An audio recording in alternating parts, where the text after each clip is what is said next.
Hello friends, welcome back to my channel Scholar Classes. Today we will discuss the last part of the French Revolution.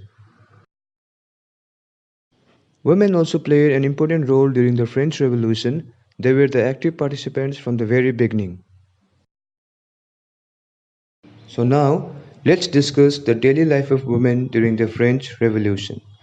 Most women of the third state had to work for a living. They worked as laundresses, sold flowers, fruits, and vegetables at the local market. Some were even employed as domestic servants. Most women did not have access to education. Only daughters of nobles or wealthier members of the third estate could study at a convent. After that, they were married at an early age. Working women also took care of their families. They cooked food, fetched water, queued up for bread, and looked after their children. So, we cannot say that only men were the active participants during the French Revolution.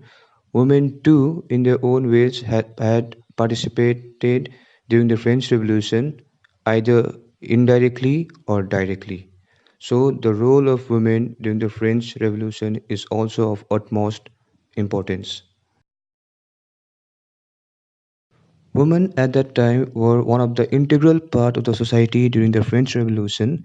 They faced many problems during the French Revolution, and to overcome these problems, they made many demands so that the demands could be heard by the government.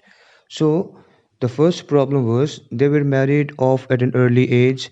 They were not allowed to inherit or take education.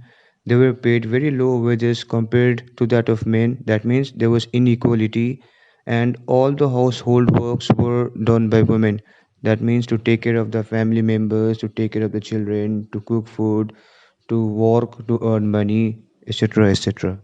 And the demands made by the women were that to shape their demand or to voice their demands, they formed their own clubs.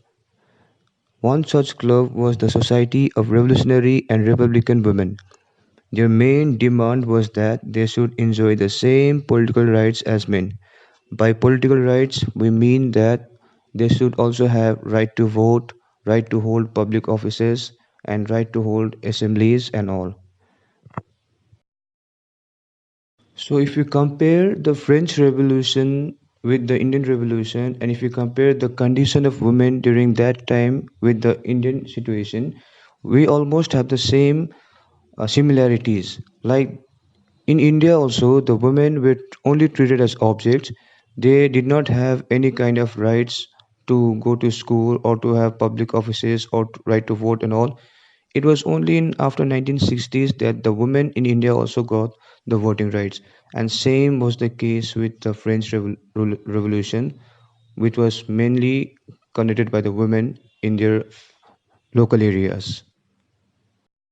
Apart from all this, the French women were also not allowed to run the small businesses so that they can earn the better livelihood for the living.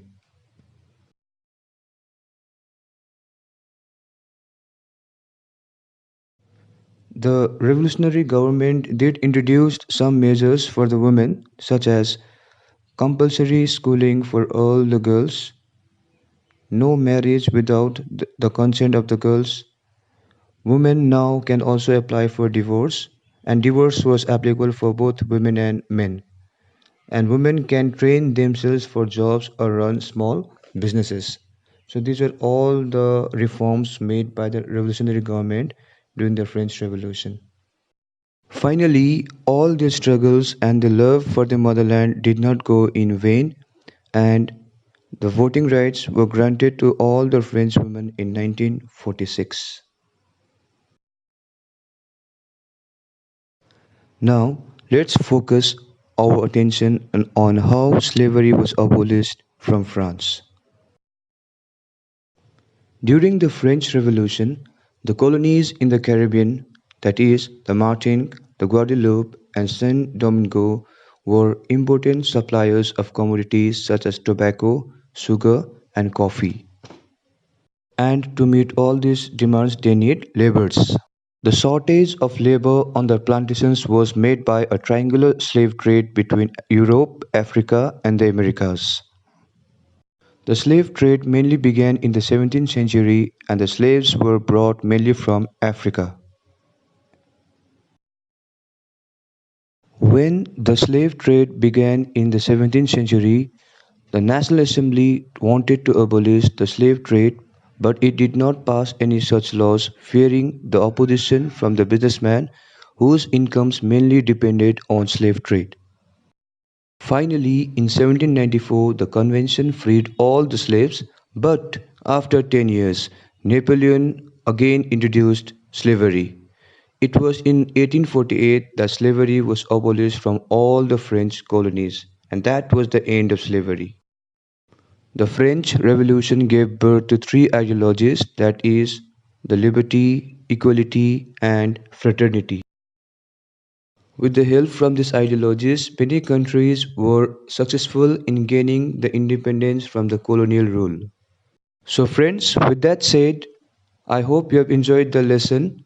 And if you want me to make more videos like this, please like, share, and subscribe. Thank you.